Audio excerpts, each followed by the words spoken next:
Gea Youbi pamerkan 4 rumah yang dibelinya di usia 24 tahun. Pedangdut Gea Youbi sudah memiliki 4 rumah di usia yang muda, yakni 24 tahun.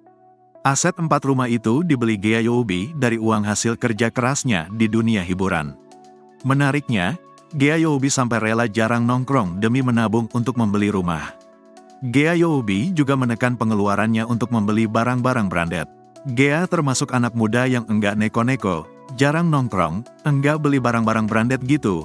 Aku dari dulu emang seneng nabung, tapi bingung mau buat apa, kata Gea Youbi. Pelantun lagu Lemah Teles itu lebih senang menginvestasikan uangnya untuk tanah dan bangunan. Menurutnya rumah merupakan investasi jangka panjang. 4 rumah tersebut tak sekaligus dibelinya. Rumah pertama dan keduanya ia beli di usia 19 sampai 20 tahun di Cibubur. Sementara rumah ketiga dan keempat berada di kota Bandung, Jawa Barat.